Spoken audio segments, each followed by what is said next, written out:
আমি তো অনেক বুজুর্গদের সাথে ছিলাম 21 বছর, বহু বুজুর্গ, অভাব নাই।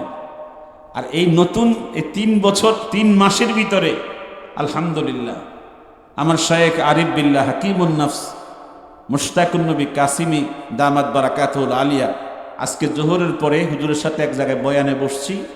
হুজুর কোরআন কারীমের ফজিলতের উপরে কথা বলেছেন, আশ্চর্য বয়ান। কোরআনের ফজিলত আমি আমার 21 বছরের মুহাদ্দিস জীবনে এই কথা হুজুর কই পাইছে? এত আজীব আজীব কথা, যে কথাগুলো মানুষের হৃদয়ে রেখাপাত সৃষ্টি করে। এই পর্যন্ত যারা দাবি করে আহলুস সুন্নাত ওয়াল জামাত, মানে দাবিদার যারা, তাদের আচরণ আর যারা আমরা প্রকৃত আহলুস সুন্নাত ওয়াল জামাত, তাদের আচরণ যদি একরকম হয়ে যায় তাহলে তো আর হতে পারে না। আল্লাহ তাআলা বলেছেন কখনো ভালো আচরণ আর মন্দ আচরণ সমান সমান হতে পারে না। আল্লাহ তাআলা বলেছেন রসুলকে, ইয়া রসুল আল্লাহ এ দেফা, আপনি পৃথিবীতে ইসলাম প্রচারের সময়, দাওয়াতের সময়, আপনার নবুয়ত এবং রেসালাতের দায়িত্ব আদায়ের সময় কাফের মুশরিকের পক্ষ থেকে, মুনাফিকদের পক্ষ থেকে অনেক অত্যাচার, অনেক নির্যাতন, অনেক জুলুম এর শিকার হবেন, কিন্তু আপনি কোনোদিন অত্যাচারের বিপরীতে অত্যাচার করতে পারবেন না। এই ঘোষণা কার ঘোষণা? আল্লাহর ঘোষণা। আপনি অত্যাচার, নির্যাতন, জুলুম, গালিগালাজ, সমস্ত অন্যায়ের বিরুদ্ধে আপনি কি করবেন? ভালো আচরণ দেখাবেন। তাহলে ফাইদাল্লাযী বাইনাকা ওয়া বাইনাহু আদাওয়া, তাহলে কাফেরদের সাথে আপনার সাথে যে শত্রুতা, এটা আল্লাহ পাক কান্নাহু ওয়ালিয়্যুন হামীম, অন্তরঙ্গ বন্ধুত্ব স্থাপন করে দিবেন। বলেন না সুবহানাল্লাহ। হুজুর মনে হয় চলে আসবে, যে কোনো টাইম আমাকে ছেড়ে দেওয়া লাগবে। আমি তার বিষয়ভিত্তিক বয়ান করতে পারবো না, আর বিষয়ভিত্তিক বয়ানের বক্তাও না, এখানে তো আমি মেহমান। তা আমি এই আয়াতটা বোঝানোর জন্য আল ইসাবা ফি মারিফাতিস সাহাবা, এই কিতাবের একটা টুকরা, সিরাতুন নবী, নবীজির একটা সিরা, জীবনের একটা অংশ আপনাদের সামনে পেশ করছি। আপনাদের কি কষ্ট হচ্ছে? হুজুরের জন্য অপেক্ষায় আছেন, বিরক্ত হচ্ছেন? আমি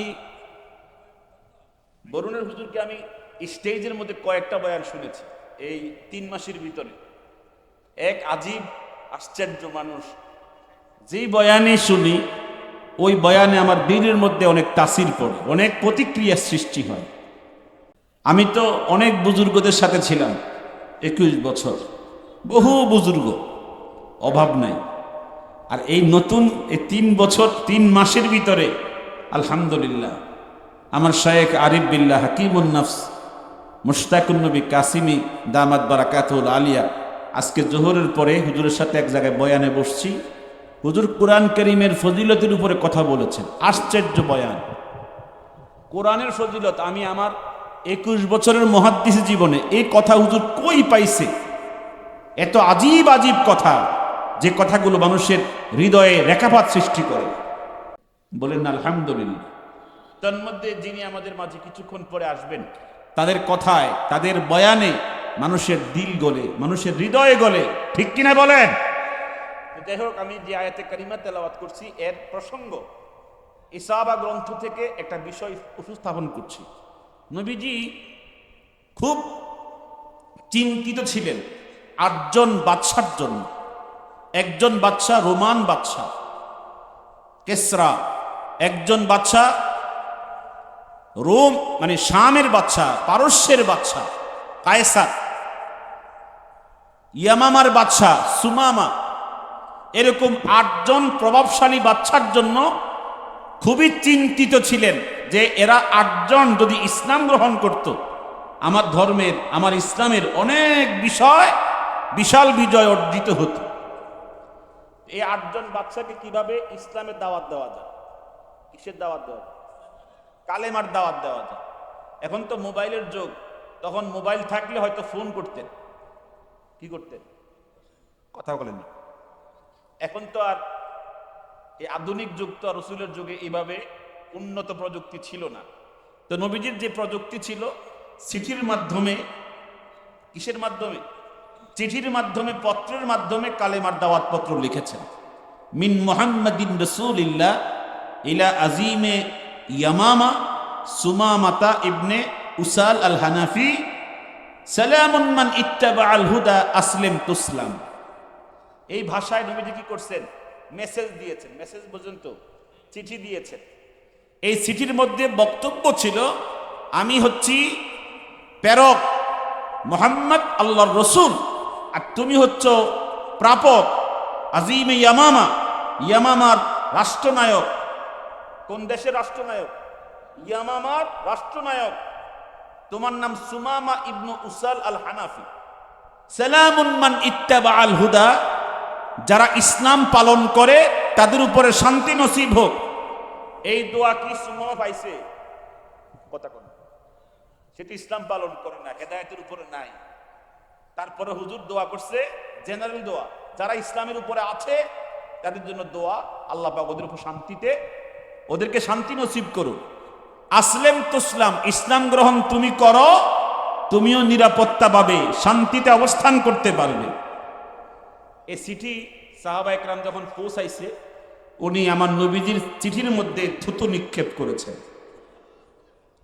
এত আসতে বললেন নাউজুবিল্লাহ। নবীজিকে হত্যার জন্য 3 জন সাহাবীর সামনে স্পষ্ট ঘোষণা করছে, মদিনায় আমি নিজে গিয়া তোদের নবী মোহাম্মদকে নিজের হাতে হত্যা করব। বারাক্রান্ত হৃদয় নিয়ে 3 জন সাহাবী মদিনায় আসলেন। ইয়া রাসূলুল্লাহ, এমন আচরণ, আপনার চিঠি মোবারকের মধ্যে থুতু নিক্ষেপ করেছে, আপনাকে হত্যার হুমকি দিয়েছে। হুজুর বললেন, আমি যদি এরকম কোন আচরণের শিকার হই, আমি আপনি প্রথমে জবাব দিব, দেখে নিব তার কতটুকু ক্ষমতা আছে। কিন্তু আমার নবী জবাব দিলেন, আমি মদিনার রাষ্ট্রনায়ক, সে আমাকে হুমকি দিয়েছে হত্যার জন্য, আমার চিঠির মধ্যে থুতু নিক্ষেপ করেছে। তোমরা তার জন্য খারাপ মন্তব্য না করে আল্লাহর নিকটে বলো, আল্লাহ পাক যেন সুমামাকে হেদায়েত দান করে।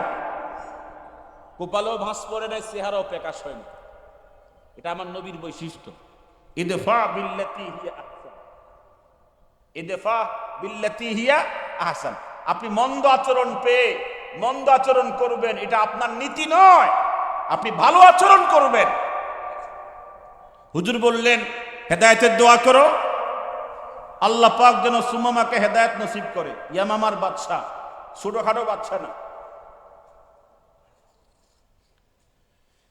3 দিন পরে সুমামা আমার নবীকে হত্যার জন্য মোটামুটি তার প্রিপারেশন নিয়ে মদিনায় ঢুকছে। তরবারি কি? নাঙ্গা তলোয়ার, মানে খোলা তরবারি। ওমর তো সবচেয়ে গরম সাহাবী। আপনাদেরকে মনোযোগ মনে হয় কম। আসলে তো আমি এখানে দাওয়াতি বক্তা না, যে মনোযোগ নাও থাকতে পারে। হ্যাঁ, মনোযোগ কম। আশ্চর্যের বিষয়, সাহাবায়ে কেরাম যখন দেখতেছে সুমামা খোলা তরবারি নিয়ে নবীজির দিকে আসতেছে, ওমর তো খুব মেজাজ গরম সাহাবী।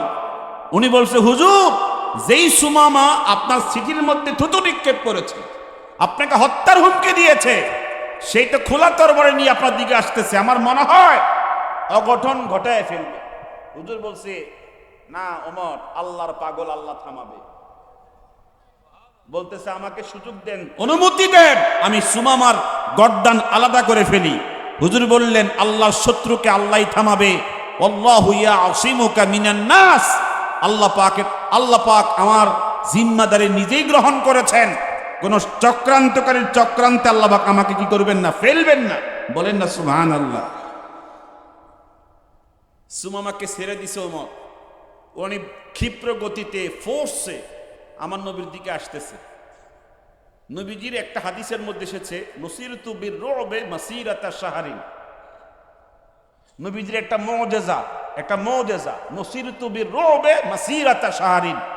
1 মাস দূরত্বে থেকে কোন কাফির মুশরিক যদি আমার নবীর কোনো ক্ষতির চিন্তা করে, কোন রকমের দুষ্টুমি চিন্তা করে, আল্লাহ পাক আমার নবীর এই মুজিজা, এই পাওয়ার তার হৃদয়ের মধ্যে কম্পন সৃষ্টি হয়ে যায়। ওই কাফির মুশরিকের হৃদয়ে কম্পন সৃষ্টি হয়ে যায়।